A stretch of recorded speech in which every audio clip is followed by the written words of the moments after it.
Jaya Radha Madhava Kunja Bihari.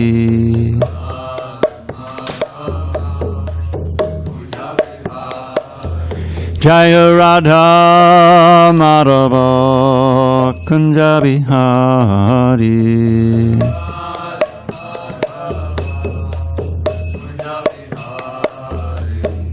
Gopi Jana Vallabha Girivardhari.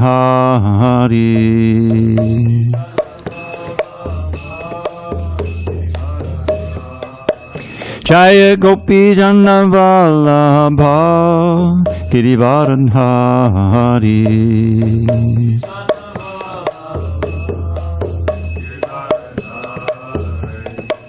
Yashodanandana Bhajana Ranjana.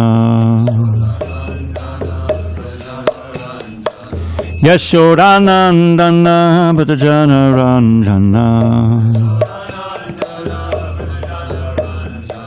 Yamuna Tira Vanachari. Yamuna Tira Vanachari.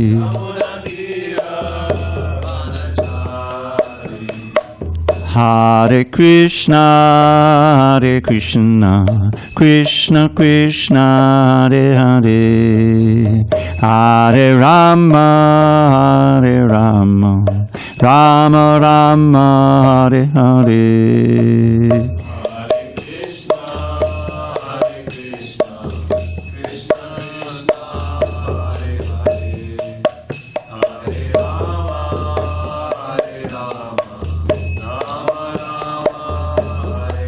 Hare Krishna, Hare Krishna, Krishna Krishna, Hare Hare, Hare Rama, Hare Rama, Rama Rama, Hare Hare.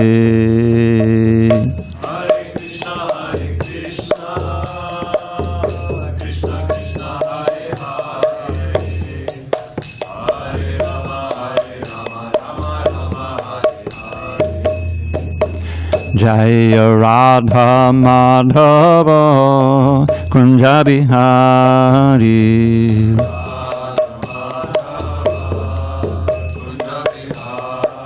Jaya Radha Madhava Kunja Bihari.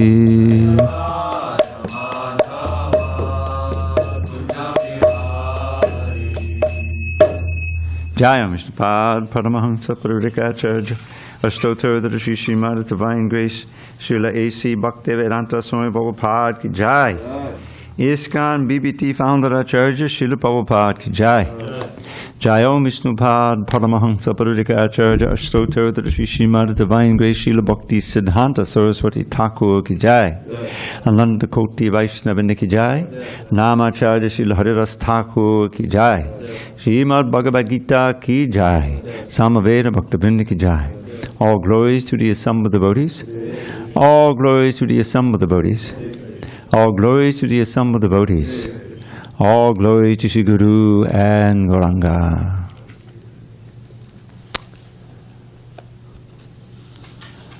Om Namo Bhagavate Vasudevaya. Om Namo Bhagavate Vasudevaya. Om Namo Bhagavate Vasudevaya. Now, text 11, right? Yes. Okay. Thank you. Okay. On this 4th day of October 2022 in San Diego, we're reading from Srimad Bhagavad Gita as it is, translation and commentary by His Divine Grace A.C. Bhaktivedanta Swami Prabhupada. And we are in chapter 7 entitled Knowledge of the Absolute, text 11 on page 316. All right, I think you can figure it out. 7:11. It's in the top there in the gutter. You see where the gutter is? 7:11. Look in the gutter. You see the gutter at the top of the middle of the page. You'll see the numbers. He's got it, I think. All right. Balam Balavatam Chaham Kama Raga Vivarjitam Dharmavaruddho Bhuteshu Kamosmi Bharatarshabha Balam Balavatam Chaham Kamaraga Vivarjitam Dharmavaruddho Bhuteshu Kamosmi Bharatarshabha Balam Balavatam Chaham Kamaraga Vivarjitam Dharmavaruddho Bhuteshu Kamosmi Bharatarshabha Balam Balavatam Chaham Kamaraga Vivarjitam Dharmavaruddho Bhuteshu Kamosmi Bharatarshabha. All right.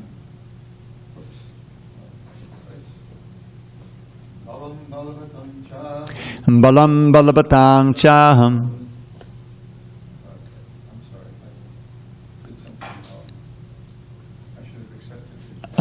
Yeah. All right. There you go. Balam Balavatam Chaham Kamaraga Vivarjitam Dharmavaruddho Bhuteshu Kamosmi Bharatarshabha. Balaram Shakti. Balam Balavatam Chaham Kamaraga Vivarjitam Dharmavaruddho Bhuteshu Kamosmi Bharatarshabha. Balam Balavatam Chaham Kamaraga Vivarjitam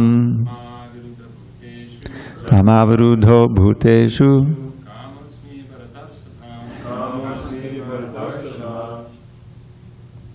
Anyone else? Balam Balavatam Chaham Balam Balavatam Chaham Kamaraga Vivarjitam Kamaraga Vivarjitam Dharmavaruddho Bhuteshu Kamosmi Bharatarshabha.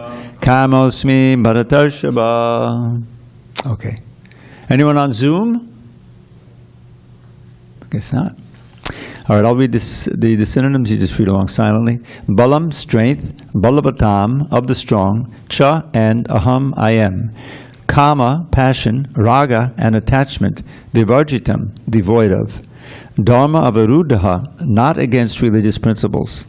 Bhuteshu, in all beings. Kamaha, sex life. Asmi, I am. Bharata Rishabha, O Lord of the Bharatas. Translation. Lord Krishna says, I am the strength of the strong, devoid of passion and desire. I am sex life which is not contrary to religious principles, O Lord of the Bharatas, Arjuna. Purport. The strong man's strength should be applied to protect the weak, not for personal aggression. Similarly, sex life, according to religious principles, dharma, should be for the propagation of children, not otherwise. The responsibility of parents is then to make their offspring Krishna conscious. Om Jnana Timirandasya Jnanandana Shalakaya Chukshu Unmidatam Mena Tasmai Shri Gurave Namaha. I was born in the darkness of ignorance, but my spiritual master Srila Prabhupada opened my eyes with the torchlight of knowledge. I offer my humble obeisance unto him and all members of Sri Parampara, the disciplic succession. So, just to review, in this section, Krishna is describing himself. First of all, he explained that everything that we see, that we experience, is his energy, beginning with the list of the gross material energies, which is Bhumar, Apo, Anano, Vayu, Kang, Mano, Buddha, Reva, Cha. Ahankari iti yamme bhinna prakarashtada. This word bhinna means separate, separated from him. So these are what we call external energies. And we all experience them every day. Earth or solid matter, water, liquids, fire, energy of all kinds, earth, water, fire, air, certainly experience, ether, space. You see, they're progressively more subtle. And then you get to the internal energy, even more subtle, the mind, intelligence, and ego, sense of self. And this, he says, all of these are my external energies, separated. But above them all is the, this is called apara. Apara means inferior, but there's the para shakti, which consists of the living entities, all of us, and who are sustaining this material world. Certainly within each body we can understand, if we understand that there's a soul, that as long as the soul is there, the body is alive. But as soon as the soul leaves, because the body becomes dysfunctional for one reason or another, then the body devolves into its elements. You have to burn it, get rid of it, somehow bury it. It's just a bunch of matter, you see. So you have the para prakriti, apara prakriti. And Krishna says, of both of these, I am the source. So I am the source of everything in existence here. And then he says a very important verse in text 7, Mattak paratarang nanyat kincharasti dhananjaya. O conqueror of wealth, there is no truth superior to me. Everything rests upon me as pearls are strung on a thread. Now, one thing that's interesting about this analogy is that when you have a nicely strung pearl necklace, you don't see the thread. You just see the pearls, right? If it's from the dollar store, the thread you can see, it's kind of cheap. It's probably not even pearls, it's probably plastic. But the point is that Krishna is invisible, but he's sustaining everything. He's the origin of everything. And then he begins to describe, the whole purpose of this, as I explained in the last few sessions, is to enable us to progressively see Krishna, or fix the mind on Krishna, even in our ordinary daily activities. Because this chapter begins with Maya Sakta Manaparta Yogam Yajin Manashya, that I'm going to now explain to you how you can naturally have your mind attached to me. Because the whole thing is the mind. Remember the previous chapter, in the 6th chapter, Krishna said, "Oh, uddharet atmanatmanam, natmanam avasariyet, atmavyatmano bundharatmahaviriparatmana." One should elevate himself by the mind, not degrade himself. The mind can be the greatest friend of the living entity or the worst enemy. So how to make the mind a friend?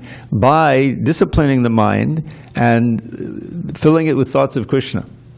If you read this chapter, for instance, when we get to text 7 or text 8, Rasoham Sukantaya, I am the taste of water. You see? So next time we drink water, we say, oh, Krishna is that taste. How is he the taste? Because how do we taste? Well, we taste with the tongue. But he's the origin of all the elements of the body. So he's the origin of the tongue. He's the origin of the water. That's another element. And he's also the origin of us, the living entity, which is doing the tasting. So philosophically, you can understand how Krishna is present in that taste. Light of the sun and the moon, it says. So in this way, as you just live your ordinary life, if you're seeing according to the teachings of Bhagavad Gita, you begin to see God behind everything. In other words, you'll see the presence of Spirit, of the Supreme Spirit, in all your experiences. And this is a step toward the meditation and absorption that's explained in the previous chapter. How you can become God conscious in every step. So he's continuing now that this is the last of these series, the ones we just read, how he is everything. Now one thing, this is an interesting statement. I am also sex life. That is not contrary to religious principles. In other words, there is dharma avaruddha bhuteshnu. That earlier in the 4th chapter, he said, whenever there's discrepancy in dharma, I appear.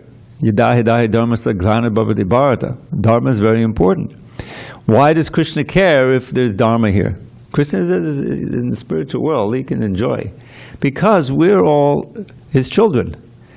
We're tied to him. We're offspring, in a sense. He's the Supreme Spirit, we're infinitesimal spirit. But we're part and parcel of him. There's a connection there, unbreakable. We can forget it, but it never becomes eradicated.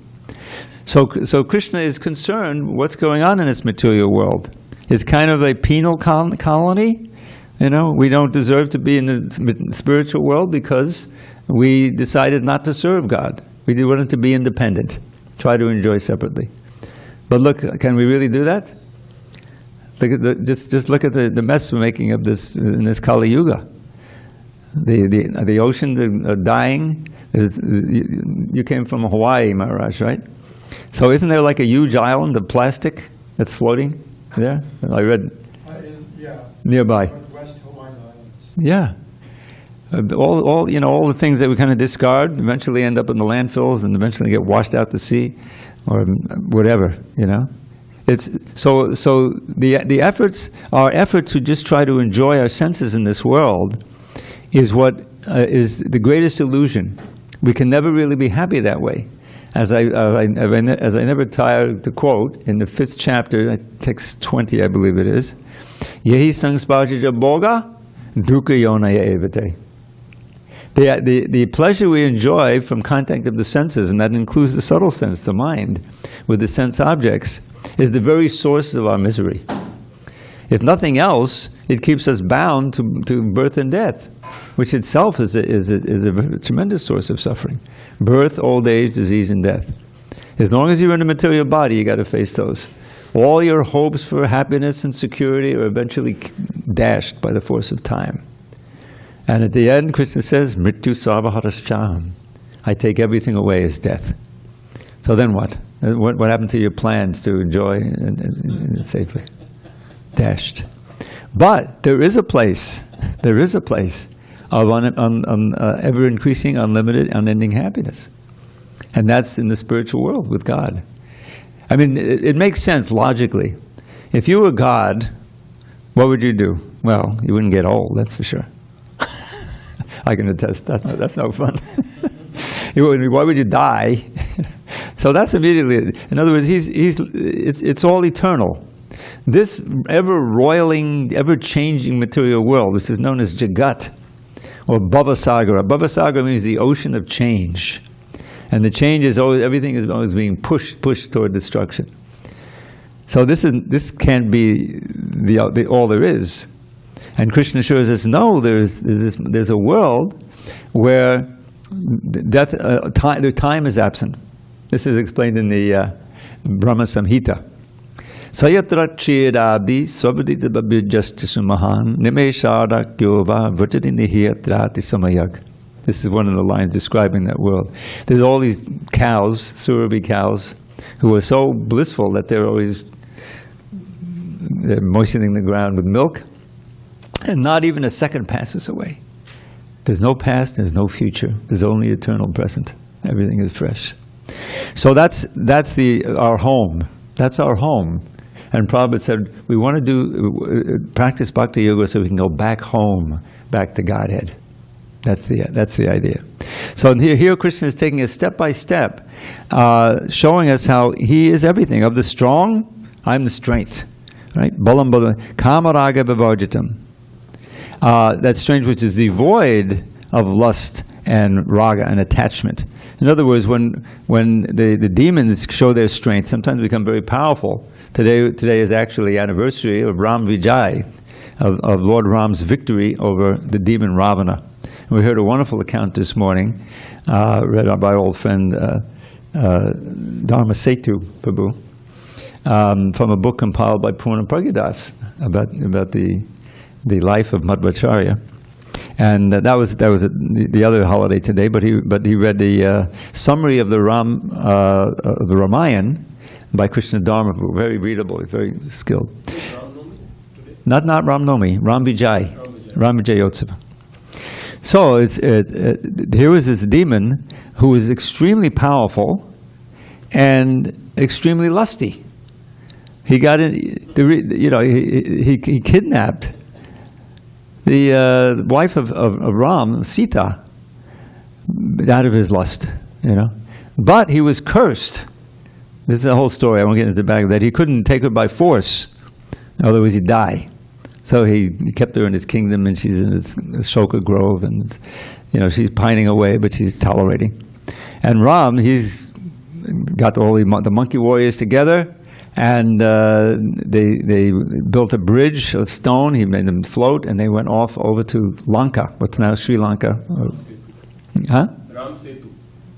Yeah, the bridge. And then they laid siege to the city there, Lanka. And finally, it goes, and there's this confrontation between Ram and Ravana. So it's a supernatural battle, to say the least. I'm not going to get into the details, but ultimately he kills him and regains Sita, and then they go back home to Ayodhya. It's a wonderful story. So Ram and Krishna are sex life that's not contrary to religious principles. And what does that mean? It means Prabhupada had so many disciples who are responsible householders. Lord Chaitanya, most of his followers, certainly in Navadvip, were householders. So the point is that there are rules and regulations.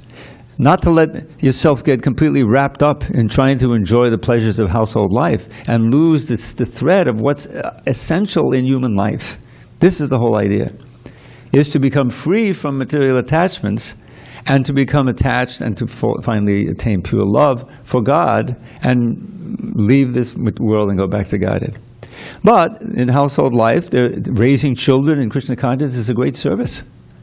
As Prabhupada, I once heard him say in a lecture, he says, all of our acharyas, these great acharyas, they also had mothers, they also had fathers. How do you think they came about? Srila Prabhupada himself, he often, pointed out how fortunate he was to be born into a family where his father was a very pure devotee, his mother was very pious, and his father, Prabhupada as a child, Abhay Charan, they lived right across the street, I think, from a temple. So he was going. So he wanted to, and his father had deities that he was worshiping. So little Abhay wanted to do it, 4 or 5 years old. So his father brought him a little set of deities that he was offering everything. And this is wonderful. Anyone knows whatever you have, learn when you're very young, it stays with you your whole life. So all of that is pious. Krishna identifies with that. Kamosmi Bharatarshibha. So these are different elements that we all experience in our life: the light, the sun and the moon, the taste of water, the strength, and other things that Krishna mentions. And all of them are made possible by Krishna's energy. We ourselves are his energy, and all of these things that we experience are also permutations, combinations of his energy. So in this way, we can see, if we see through the eyes of Bhagavad Gita, we're never separate from Krishna. He's always there. Like Prabhupada would sometimes say, that ultimately there's nothing material. Material means we forget, and then you just see matter. But when you see that behind this matter, there is Krishna. Just like, what is this temple? This temple is earth, water, fire, right? It's made of the same elements. But it's created in such a way, there's a wonderful set of photographs that our photographer is still active at Purusha, of the devotees. They're all black and white. They're from the 70s, early 70s, of them working on this temple, of designing it and like that, preparing it. So we are benefiting from that service that they did, and the service that's still being done by the devotees now, maintaining the altar and so forth. The deity itself, it's carved from marble, But then when it's installed and worshipped, and then Krishna agrees to appear through that deity, and you can worship Krishna through the deity. And the sound, I'm the sound and ether. That was back to the first thing Krishna says. So he's every sound, but he's especially personally present in the sound of his holy name, especially when it's vibrated by pure devotees, you see. So that means that Krishna is reaching out to us through his material energy, which is all we can perceive. We can't perceive spirit now. So he appears through the sound of his holy name and all the other sounds. We're reading his book. He's here in the pages of the Bhagavad Gita. He's here on the altar. He's here in the prasadam. And all of these ways, if we're conscious and we know how to perceive, we can feel the presence of the Lord. And we can feel ourselves becoming attracted, because Krishna is all attractive. You know, so that's what is going on here. This very nicely Krishna is explaining, and in a few verses he's going to. There's a very important verse coming up, text 14. So, any questions or comments on this particular verse? Otherwise, we'll go on. Yes, we will. Bhakti Saul. All right, good. You just mentioned that when you install the deities, that's when Krishna appears. But does Krishna ever leave the deities, or once he's installed, he's permanently there? And then it made me wonder what happens when the curtains close. He's still there when the curtains close. Yeah. Don't get any ideas. But unfortunately, historically, we find that in India, as you probably well know, there were invasions, and some of the deities were broken. You know. So Krishna really, it's not that, when the deities are broken, it's very ignorant. Oh, now we've killed the god. That's not the way it works. He's not there anymore, to be worshipped, be broken into little pieces. That's tragic, But it happens sometimes. So it all depends on the care and the devotion that's being there. That's what he's responding to. And sometimes you'll see, deities especially dressed beautifully, and you feel more inspired. Well, that's because the devotion was there, and Krishna's appearing through that way. So yes, Krishna, you can't destroy Krishna. That's the ignorance, But the thing is, we should take advantage of the opportunity. The deities are being worshipped so nicely and dressed, and to relish their beauty, to glorify and to praise, learn prayers you can say to the deity, you get reciprocation. Very nice. It comes through the devotion, like if we are. Yeah, he responds to that, and you can. All right, let's go on. Text 12. Ye chaiva satvika bhava rajasas tamasaschaye matta eveti tan vidhi Natvahang teshu te mahi. So now he's summarizing. Know that all states of being, be they of goodness, passion, or ignorance, are manifested by my energy. I am in one sense everything, but I am independent. I am not under the modes of material nature, for they, on the contrary, are within me. Purport. All material activities in the world are being conducted under three modes of material nature. Although these material modes of nature are emanations from the Supreme Lord, Krishna, He is not subject to them. For instance, under the state laws, one may be punished, but the king, the lawmaker, is not subject to the law. Similarly, all the modes of material nature, goodness, passion, and ignorance, are emanations from the Supreme Lord, Krishna. But Krishna is not subject to material nature. Therefore, He is nirguṇa, which means that these gunas or modes, although issuing from Him, do not affect Him. That is one of the special characteristics of Bhagavan, or the Supreme Personality of Godhead. So we're going to learn a lot more about these modes, especially in chapter 14 and some subsequent chapters. There's a lot about that. And it's something that we experience all the time, and this just gives us another name for it. For instance, the mode of passion.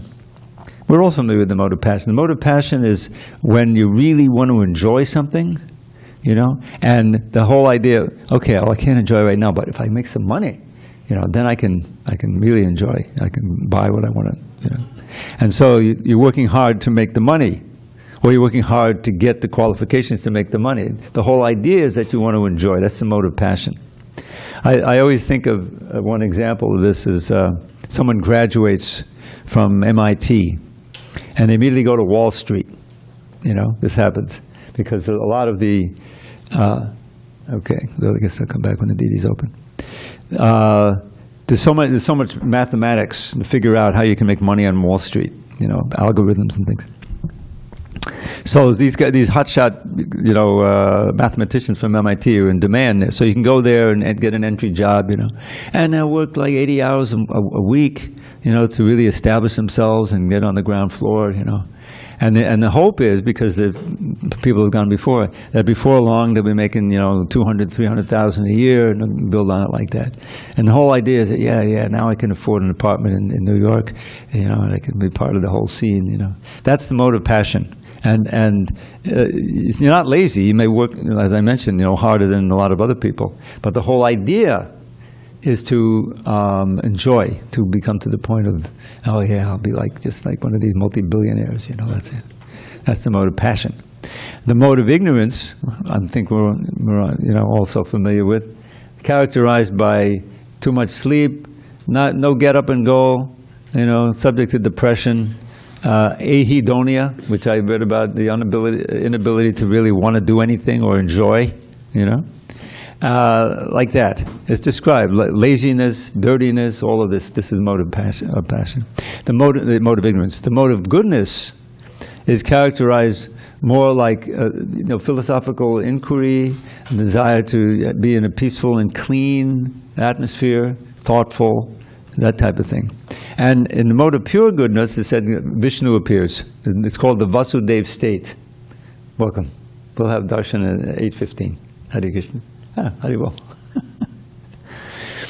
And so these modes, they affect us. It's not like we're in one mode for good and that's it. But we can change modes. And he said, oh, this is enough of this lazing around. Let me get going. I really have to get going.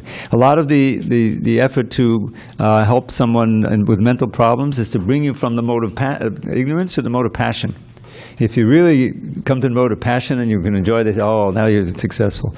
But in Krishna, no. That keeps you attached to this world. Mode of goodness is better.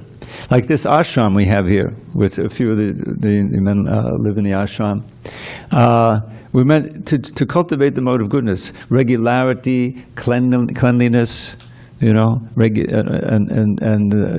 the whole idea is that in that mode you're more receptive to the message of Krishna consciousness. You're more likely to be able to practice. The mode of passion, you're restless. You may want to leave, like that. So the mode of goodness is cultivated, and mode of pure goodness is when you can really begin. Krishna manifests himself in the mode of pure goodness. So the modes will come up in more detail later. But here Krishna says that all of these modes are manifested by my energy. I am in one sense everything, but I am independent. I am not under the modes. So he's aloof from those modes. He's not there. But knowing that, we should do things that, or refrain from doing those things that will put us in the lower mode, and because we sustain that mode of goodness, then Krishna consciousness becomes easier to cultivate. All right, we're going to go to text 13. Tribir gunamaya bhava ebik sarvamidang jagat mohidang nabhijanati mamebhyak paramabhyam. Deluded by the three modes, goodness, passion, and ignorance, the whole world does not know me, who am above the modes and inexhaustible. Purport. The whole world is enchanted by the three modes of material nature. Those who are bewildered by these three modes cannot understand that transcendental to this material nature is the Supreme Lord, Krishna. Every living entity, under the influence of material nature, has a particular type of body and a particular type of psychological and biological activities accordingly. There are four classes of men functioning in the three material modes of nature. Those who are purely in the mode of goodness are called Brahmins. Those who are purely in the mode of passion are called Kshatriyas. Those who are in the modes of both passion and ignorance are called Vaishyas. And those who are completely in ignorance are called Shudras. And those who are less than that are animals or animal life. However, these designations are not permanent. I may be either a Brahmin, Kshatriya, Vaishya, or whatever. In any case, this life is temporary. But although life is temporary and we do not know what we are going to be in the next life, by the spell of this illusory energy, we consider ourselves in terms of this bodily conception of life. And we thus think that we are American, Indian, Russian, or Brahmin, Hindu, Muslim, etc. And if we become entangled with the modes of material nature, then we forget the Supreme Personality of Godhead, who is behind all these modes. So Lord Krishna says that living entities deluded by these three modes of nature do not understand that behind the material background is the Supreme Personality of Godhead. There are many different kinds of living entities, human beings, demigods, animals, etc. And each and every one of them is under the influence of material nature. And all of them have forgotten the transcendent personality of Godhead. Those who are in the modes of passion and ignorance, and even those who are in the mode of goodness, cannot go beyond the impersonal Brahman conception of the Absolute Truth. They are bewildered before the Supreme Lord in His personal feature, which possesses all beauty, opulence, knowledge, strength, fame, and renunciation. When even those who are in goodness cannot understand, what hope is there for those in passion and ignorance? Krishna consciousness is transcendental to all these three modes of material nature, and those who are truly established in Krishna consciousness are actually liberated. So that will be explained more in detail in the next verse. So this three modes of nature, this is an important concept to understand, because as I mentioned, and as is pointed out in many places, those modes, they act as coverings. It's like the Maya, or the illusion, acts through the modes. And you come under the spell of Maya, and one of these modes is most prominent. You'll see everything, through this mode of ignorance.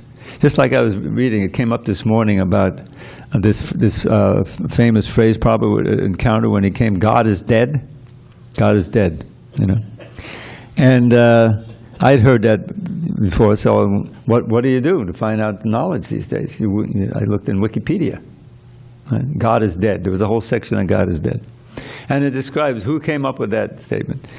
Nietzsche, this philosopher, this German philosopher, who many people say those ideas were integrated into the Nazi philosophy, the fascism. So, I'm not even going to, recapitulate what I read, that his statement that God is dead. It's just hair-raising. But suffice it to say that he was really thinking that he was part of the vanguard that had killed God in the modern age, And then what does that make us? Then we become God. He even says it right in the statement. It's insane. But the point is, these influential people, you don't have to specifically say that to be acting on the basis that, in effect, that there is no God. There's no punishment. That philosophy, what is it? YOLO. I remember I walk here so many times a day, a couple of times a day, and so there was these two young ladies, and they had T-shirts, and it was YOLO T-shirts, not T-shirts, but sweatshirts. You only live once, right? Isn't that what I mean? And the implication is, therefore, let's have as much fun as we can get while we're alive, and then it's all over. That's the whole idea. Well, that's a demonic philosophy. That's the demonic philosophy. Is that we're the first lesson in Krishna consciousness. You don't only live once, you live many, many times, and you never die. And what you do now is going to determine your future. It's called karma, And we can understand it even just on the basis of, all right, I'm going to cultivate a certain desire. Like you grow up in a modern day and you're exposed to, let's be honest, drugs, like so many things through the phone, through the internet. There is enticing you, right? Maya is enticing you in so many ways. So if you have no knowledge, even on a material level, okay, I heard about that. I don't want to get involved with alcohol. Sometimes you have it in your own family. Yeah, I remember Uncle Joe. He got an alcoholic. I don't want to be like that. So that's a deterrent. But there'll be so many other allurements. Go down this road, go down this road, and it can be completely self-destructive. I grew up in the '60s. I was a child of the '60s. By Krishna's grace, I didn't get sucked into some of the more self-destructive activities in that day. Now, that was the time when Prabhupada came, when people were experimenting with drugs, and there was a period there where there was a lot of input from the East. The Beatles were, they were also involved in Eastern philosophy, Indian philosophy. So there's a turmoil, but there was a portion who were open to experimenting, with Eastern philosophy and the practice. As soon as they chanted Hare Krishna, that's the addiction you want. That's the most wholesome thing. If you really get attracted to chanting, and you want to try to pursue it, and then that's the most auspicious attachment that you can have, because it's all completely wholesome. It doesn't degrade you. It doesn't ruin your brain. It doesn't make you more confused and depressed and in despair. It makes you very. Where is there any hope for anything except in transcending birth and death and attaining an eternal life? That's hopeful. Otherwise, this material world is just impossible. On an individual level, everything is ultimately taken away. That's how I explained that. Yes, it's not earlier. That's obvious. But also on a social level, family, all of these things. It's all just. Prabhupada describes in the beginning of the second canto. I always remember this passage, how families, which can be so tight and so important, but ultimately it's just like bubbles coming together. Like we're here on the ocean. You see the waves are coming in, and it's foam. That means a bunch of bubbles, and they come together for a few seconds and gone forever. Or what they call flotsam and jetsam. Do they still use that? In an ocean, you'll find pieces of wood and trash. They stick together for a while and they come apart. That's what ultimate family and all of the nation, all of this stuff. Anything material is constantly changing. So what is the unchanging element in all of this? What is the source of everything? And the answer is Brahma. Atato Brahma Jigyasa. One has to look into Brahman and Janmad Yasya Yataha, that which is caused everything.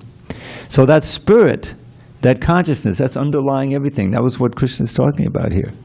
That's what we should be interested in, and to come to that spiritual platform. And Krishna consciousness enables you to do that beyond the modes of nature. How to transcend these modes, which are bewildering us in various ways. Krishna answers in the next verse, and especially in the 14th chapter. Mam chayo vabhicharena bhakti yogena sevate sagunan samatityaitad brahma bhuyaya kalpate. There's that word Brahma again. So unflinching devotional service to me, which will be explained in this book. Bhakti yogena sevate sagunan samatityaitad. Such a person transcends the three modes of nature and comes to the platform of Brahman. Sagunan brahma bhuyaya kalpate. Now, in the 18th chapter, that Brahman said, and on that Brahma Bhuta Prasanatma, then one comes to a very joyful platform and beyond the modes of nature, and you attain bhakti, you attain devotional service. So we should cultivate that, and doing that is not so easy. But in the next verse, Krishna will explain how to do it. There's guṇa. One has to surrender unto Krishna, then one can easily cross beyond the three modes of nature, which we have time to read, unless there's any comments or questions on these points. Krishna is systematically explaining. Okay, very important verse. Daivi esha gunamahi mama maya duratya mameviye papadyante Maya metang tarantite. This divine energy of mine, consisting of the three modes of material nature, is difficult to overcome. But those who have surrendered unto me can easily cross beyond it. Purport: the Supreme Personality of Godhead has innumerable energies, and all these energies are divine. Although the living entities are part of His energies and are therefore also divine, due to contact with material energy, their original superior power is covered. Being thus covered by material energy, one cannot possibly overcome its influence. As previously stated, both the material and spiritual natures, being emanations from the Supreme Personality of Godhead, are eternal. The living entities belong to the eternal superior nature of the Lord, but due to contamination by the inferior nature, matter, their illusion is also eternal. The conditioned soul is therefore called nitya baddha, or eternally conditioned. No one can trace out the history of his becoming conditioned at a certain date in material history. Consequently, his release from the clutches of material nature is very difficult, even though that material nature is an inferior energy, because material energy is ultimately conducted by the supreme will, which the living entity cannot overcome. Inferior material nature is defined herein as divine nature due to its divine connection and movement by the divine will. Being conducted by divine will, material nature, although inferior, acts so wonderfully in the construction and destruction of the cosmic manifestation. The Vedas confirm this as follows: Mayam tapakatim vidyan mahinam tu maheshwaram. Although Maya, illusion, is false or temporary, the background of Maya is the supreme magician, the personality of Godhead, who is Maheshwara, the supreme controller. Shveta Ashvat Upanishad 4.10. Another meaning of guna is rope. It is to be understood that the conditioned soul is tightly tied by the ropes of illusion. A man bound by the hands and feet cannot free himself. He must be helped by a person who is unbound. Because the bound cannot help the bound, the rescuer must be liberated. Therefore, only Lord Krishna, or his bona fide representative, the spiritual master, can release the conditioned soul. Without such superior help, one cannot be freed from the bondage of material nature. Devotional service, or Krishna consciousness, can help one gain such release. Krishna, being the Lord of the illusory energy, can order this insurmountable energy to release the conditioned soul. He orders this release out of his causeless mercy on the surrendered soul and out of his paternal affection for the living entity, who is originally a beloved son of the Lord. Therefore, surrender unto the lotus feet of the Lord is the only means to get free from the clutches of the stringent material nature. The words Mam Eva in this verse are also significant. Mam means unto Krishna, Vishnu only, and not Brahma or Shiva. Although Brahma and Shiva are greatly elevated and are almost on the level of Vishnu, it is not possible for such incarnations of Rajoguna, passion, and Tamoguna, ignorance, to release the conditioned soul from the clutches of Maya. In other words, both Brahma and Shiva are also under the influence of Maya. Only Vishnu is the master of Maya. Therefore, he alone can give release to the conditioned soul. The Vedas, Shveta Upanishad 3.8, confirm this in the phrase Tameva vidit va, or freedom is possible only by understanding Krishna. Even Lord Shiva affirms that liberation can be achieved only by the mercy of Vishnu. Lord Shiva says, Mukti padata sarvesham Vishnu eva nasangsheha. There is no doubt that Vishnu is the deliverer of liberation for everyone. So here comes, this is a very significant verse. First of all, that this material energy is divine because it has this divine connection. And because it's divine, we cannot overcome it by our teeny little effort. Maya is an extremely powerful energy of Krishna. She's deputed to keep us in illusion as long as we're trying to enjoy. And we're trying to enjoy separately from Krishna, trying to be the controllers and enjoyers. So surrender means to give up this misconception and to place oneself under the guidance of Krishna's dear representative, the pure devotee. And what is he going to do? Well, he's going to first of all give all of this. This is all Srila Prabhupada's gift, is this effort of making this book, instructions, so that our intelligence can become purified and strong enough. Because our lower self is telling us, first thing is telling you that I don't want to get up so early. That's the big thing. That's the first, often the first element of surrender.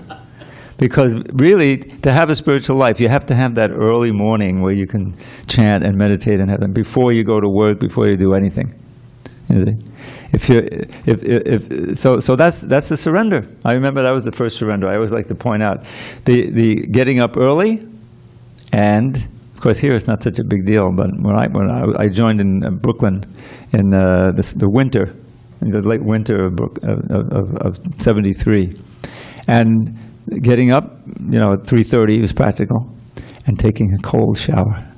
That was like practically inconceivable.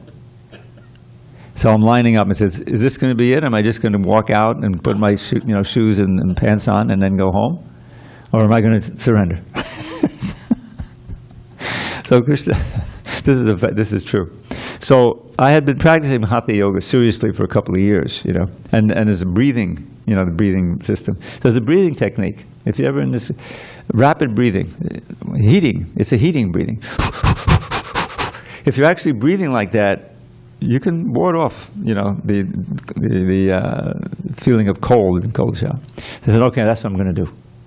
So my turn finally came to take the cold shower, I get into the cold, and there's no hot. It's like you have an option, It's there's no hot water. Turn on and go. I took my 16-second shower, came out, dried off. I'm ready to go. I've taken the first step, But that's what surrender is that there's certain challenges. You don't have your own room, didn't take out the trash, and washing the pots, all of these menial services. But when you're in the association of devotees, blissful devotees, and you're chanting Hare Krishna as you do it, the edge is off, It's not like, oh, I'm washing these pots so I can make $1. In those days, believe me, $1.50 an hour was like what they call a living wage, And so it's not like that. But you're surrendering. You're actually there, and there's all these devotees. And then a few hours later, you go on Hari Nam, and you get absorbed in chanting. And it's the chanting that really makes it all possible.